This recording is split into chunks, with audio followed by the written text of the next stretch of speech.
हम भी इससे देखते हैं, देख के समझने की कोशिश करते हैं क्या दिख रहा है। जो अर्थ का 25%, जैसा कि जिक्र इन्होंने किया भी, तमाम जो पार्ट है वो गोल्डन फॉर्म में दिख रहा है। केवल एक हिस्सा जो है, एक कॉर्नर का लगभग 20% से ज्यादा हिस्सा है जो डार्क हो चुका है, जिसे कवर कर चुका है। जो परछाई है पृथ्वी की, अब वो ज्यादा घनत्व में दिखाई दे रही है, ज्यादा डार्कर फॉर्म में दिखाई दे रही है। तो प्रक्रिया अब शुरू हो चुकी है। दो मायने इस पूरी प्रक्रिया के, वैज्ञानिक मायना अलग और जो धार्मिक मायना है। पूरे देश में इस समय पूजा पाठ लोग घरों में अपने कर रहे हैं, अलग अलग धर्म ग्रंथों का वाचन कर रहे हैं, और इस पूरी पूजा पाठ की प्रक्रिया के बीच में खगोल शास्त्री जो तमाम है, साइंटिफिक टेम्परामेंट के संग तस्वीरों को देखने के लिए जगह जगह से लोग तारामंडल में पहुंचे हुए। हमारे साथ स्वामी उपमन्यु जी महाराज भी हिंदू धर्म गुरु। स्वामी जी, कितना महत्व हिंदू धर्म में इस चंद्र ग्रहण का, और कब से इसकी शुरुआत चली आ रही है, और इस समय देखिए इसकी ख्याति कितनी बढ़ चुकी है?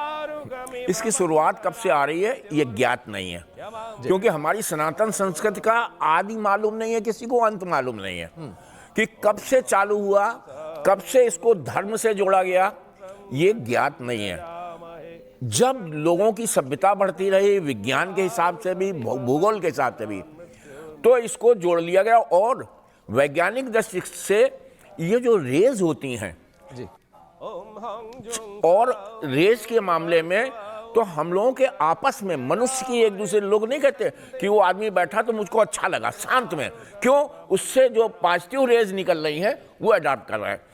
इसी तरीके से चंद्रमा, सूर्य और पृथ्वी तीनों 180 डिग्री में जब होते हैं, इसमें अगर जोड़ लिया जाए छाया ग्रह, तो राहु, केतु, चंद्रमा, सूर्य सब जब एक लाइन में होते हैं तो पृथ्वी की छाया चंद्रमा में पड़ती है, सूर्य की रोशनी नहीं पड़ती है, तो उससे ग्रहण पड़ता है, एक बात। लेकिन उससे रेजों में भी अंतर आता है, बहुत रेजों में अंतर आता है, पेड़ पौधों में अंतर आता है, खाली मनुष्यों को नहीं, हम लोग तो बुद्धिजीवी हैं। पेड़ पौधों में भी जब ग्रहण पड़ता है, उसकी स्थितियां देखो, उसका स्पंदन देखो।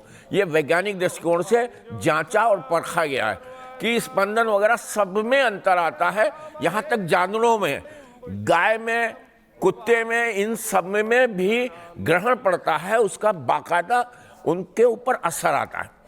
तो अब इसको, असर को दिखाने के लिए हम लोगों ने धर्म से जोड़ दिया। धर्म से जोड़ने से एक फायदा हुआ कि लोग मानने लगे। देखो, विज्ञान में कोई ज्यादा नहीं है, भूगोल में कोई ज्यादा नहीं है, भौगोलिक दृष्टि से भी और विज्ञान की दृष्टि से भी ये पूरा सही है और हम लोगों के ऊपर असर करता है। इसकी रेजों में डिफरेंस हो जाता है। जैसे एक सूर्य की रेज में आप एक कांच का टुकड़ा लगा दीजिए, तुरंत असर हो जाएगा, उसका रेज बदल जाएंगे और उसका असर बदल जाएगा, गर्मी बदल जाएगी। लेंस लगाएंगे तो गर्म हो जाएगा, जल जाएगा कपड़ा, और अगर शीशा लगाएंगे तो उसकी रेजें दूसरी तरफ चली जाएंगी। तो विज्ञान से भी, भूगोल से भी इनको ये 100% सही है कि ये हमारे पूरे सौर मंडल में, यूनिवर्स में इसका असर होता है। तो अब सब लोग पढ़े लिखे नहीं हैं, तो इसको धर्म से जोड़ दिया गया, तो लोग मानने लगे कि ये भाई चंद्रमा देवता को इस टाइम कष्ट हो रहा है, तो कष्ट हो रहा है तो कैसे बीतेगा? तो उन्होंने कहा भजन कीर्तन करिए आप लोग। हम लोग भजन कीर्तन करें, दो फायदे होंगे कि हमारा अच्छा होगा। हम लोगों ने इतना टाइम अगर 2 घंटे भजन कीर्तन में निकाला, तो हम अपने लिए दोनों में हमारा इस टाइम का अच्छा रहेगा, वर्तमान भी अच्छा रहेगा और ऊपर भी, दोनों के लिए, क्योंकि हम लोग धर्म अध्यात्म दोनों को साथ में लेके चलते हैं। तो दोनों वैज्ञानिक दृष्टिकोण से, भौगोलिक दृष्टिकोण से और धर्म के हिसाब से भी ये ग्रहण जो है कुछ लोगों को पर्टिकुलर, कुछ लोगों के लिए लाभकारक है, कुछ लोगों के लिए हानिकारक है। तो लाभ हानि को छोड़ के केवल अगर हम लोग जब, जैसे कि ये कर रहे हैं अभी विक्रमादित्य जी, जब हवन तर्पण ये सारी चीजें करें, तो उसको दोनों तरीके से लाभ होगा कि हम लोग हर चीज में पॉजिटिव सोचते हैं कि हम जब करेंगे तो हमारे लिए भला होगा। और जब के लिए अब हम थोड़ा सा हट के बोलेंगे कि इन सब के जब की जगह हम ग्रहों की वंदना करें। ग्रहों का वंदना होता है ब्रह्मा मुरारी त्रिपुरांतकारी भानु शशि भूम सुतो बुधश्चा गुरुर शुक्रा शनि राहु केतवा सर्वे ग्रह शांति करा भवंति। तो सारे ग्रहों को, क्योंकि सौर मंडल में सब में उथल पुथल होती है, तो सारे ग्रहों को एक साथ शांत कर लेते हैं। ब्रह्मा को भी कर लिया, त्रिपुरांत को भी, मुरारी को भी, भगवान को साथ में लेके भी हमने सारे ग्रहों की वंदना कर ली।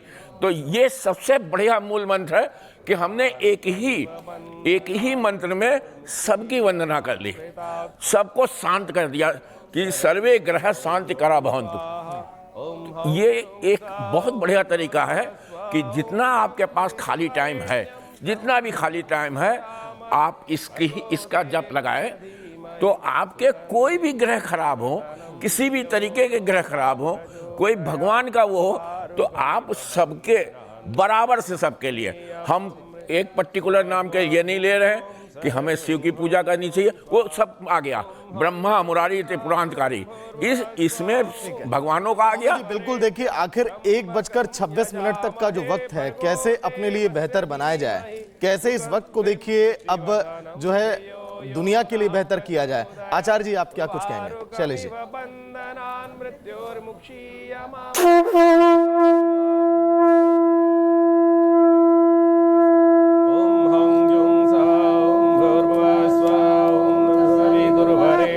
त्र्यंबकं यजामहे भर्गो देवस्य धीमहि सुगन्धिं पुष्टिवर्धनं धियो यो नः प्रचोदयात्। उर्वारुकमिव बन्धनान् मृत्युर्मुक्षे अमृतात् स्वभुवं सहजुं हं स्वाहा। मिश्रा जी, सबसे पहले मैं बता दूं कि चंद्र ग्रहण जब भी होता है तो वह पूर्णिमा तिथि को होता है, जब सूर्य, चंद्रमा और पृथ्वी तीनों एक सीध में आते हैं और पृथ्वी की छाया जब चंद्रमा के ऊपर पड़ती है तो वह चंद्र ग्रहण होता है। देखते हैं कि 180 डिग्री में होंगे। पूर्वा भाद्रपद नक्षत्र का विशेष रूप से आज कुंभ राशि में चंद्रमा का होना और उसके साथ राहु का होना, यह ग्रहण काल है, यह चंद्र ग्रहण काल है। जब चंद्रमा के साथ राहु आ जाता है, चंद्रमा के साथ केतु है इस टाइम, चंद्रमा के साथ राहु है अभी नहीं, सूर्य के साथ राहु है। अरे क्यों आप वाजपेयी जी, आप ऐसे हवा में क्यों बात करते हैं? वाजपेयी जी, हम आपके बीच में नहीं बोले, आप नहीं, ठीक बात कह रहे हैं। आप वृद्ध व्यक्ति, आपको सम्मान करता हूँ। नहीं। चंद्रमा और राहु जो है वह कुंभ राशि में है अभी, और कुंभ राशि में चंद्रमा राहु होने के कारण ही चंद्र ग्रहण है। और अगर हम इसको धार्मिक महत्ता से देखें तो चंद्र केतु नाम का एक राक्षस था। जब देवताओं ने समुद्र मंथन किया तो समुद्र मंथन से अमृत भी निकला, विष भी निकला और 14 प्रकार के रत्न भी निकले। तो अमृत को देवताओं ने रख लिया और चंद्रकेतु नाम का राक्षस जो था चंद्रभानु, वह राक्षस देवताओं का रूप धारण कर लिया। और इसके बाद भगवान विष्णु ने उसको सुदर्शन चक्र से उसके सर को अलग कर दिया, धड़ को अलग कर दिया। तो एक राहु और केतु हुआ, ऐसे हमारा पौराणिक मान्यता है। इसके साथ ही साथ चंद्र ग्रहण में विशेष रूप से चूंकि चंद्रमा जल प्रधान है, इसलिए आप देखेंगे कि जैसे जैसे चंद्रमा का कलाएं बढ़ती हैं, जो 15 कलाएं हैं, 14 कलाएं से 15 कलाएं पूर्णिमा आती है, तो ऐसी स्थिति में अगर कोई व्यक्ति साइकोलॉजिकली डिस्टर्ब है तो वह ज़्यादा डिस्टर्ब हो जाता है। किसी को मेंटल परेशानी है तो ज़्यादा परेशानी होती है। आप देखते हो कि चंद्र ग्रहण के अवसर पर पागल खानों में पागल लोगों की परेशानियां बढ़ जाती है। इसके साथ ही साथ स्ट्रेस लोगों का बढ़ जाता है। अभी आप देख रहे हैं कि चंद्र ग्रहण आया, तो चंद्र ग्रहण के अवसर पर आप देख रहे हैं कैसे अमेरिका से टैरिफ में और आईटी सेक्टर पर एक हमला की स्थिति आ रही है।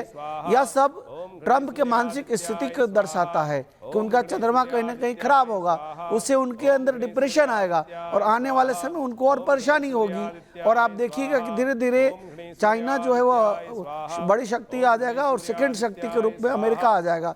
मैं चंद्र ग्रहण की बात करता हूँ। चंद्र ग्रहण में विशेष भगवान भगवान शिव की उपासना करनी चाहिए। जो व्यक्ति बहुत ज़्यादा अस्वस्थ हैं उनको अभी ओम नमः शिवाय के साथ साथ ओम ह्रौं ओम जुंक्षा बुर्बश्वा त्र्यंबकम यजामहे सुगंधिम पुष्टिवर्धनम उर्वारुकमिव बंधनान मृत्युर्मोक्षिमामृतात् भूर्भुवः स्वरो जुंक्षः ओम।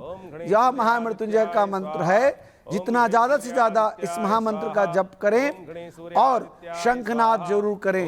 मैं गर्भवती माताओं को बोलता हूँ, इस समय अगर आपको ऐसी रात्रि है भोजन भूख तो नहीं लगता, लेकिन गर्भवती माताओं को बहुत जल्दी जल्दी भूख लगता है, वो लोग तुलसी का पत्ता डाल करके भोजन को कर सकती हैं और कुशा डाल करके जल पी सकती हैं। लेकिन मैं आप लोगों से यह कहता हूँ, प्रार्थना करता हूँ कि आप लोग भोजन न करें, जल पान कर सकते हैं कुशा डाल करके। और इस समय फीता रस्सी बांध करके नहीं रहना है। इसके साथ ही साथ बैठ करके या लेट करके ओम नमः शिवाय के साथ साथ कृष्णाय वासुदेवाय हरे परमात्मने प्रणत क्लेश नाशाय गोविंदाय नमो नमः इस महामंत्र का जप करे। अगर कोई व्यक्ति शत्रु से बहुत ज्यादा परेशान है तो मां बगलामुखी को ध्यान करे।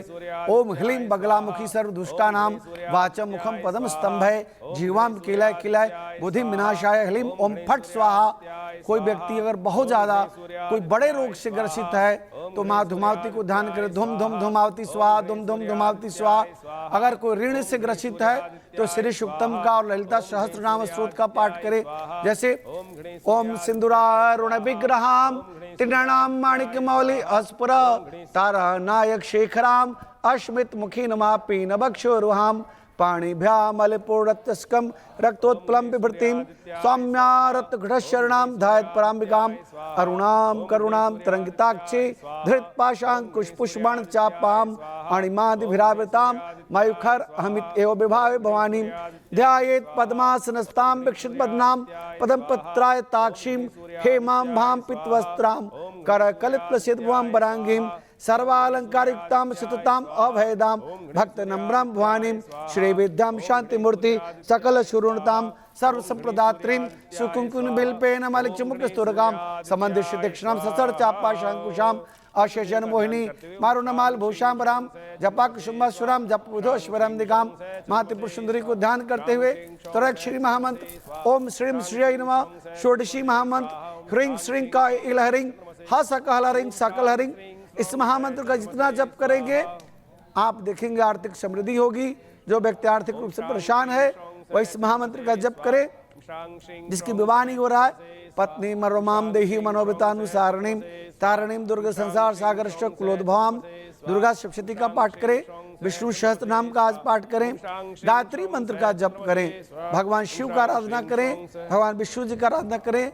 और साथ ही साथ नवग्रह का महामंत्र ब्रह्मा मुरारी त्रिपुरंतकारी भानु शशि भूमि शुद्धो बुधश्च गुरुश्च शुक्र शनि राहु केतवा सर्वे ग्रह शांति करा भवन्तु इस महामंत्र का जप करें। और साथ ही साथ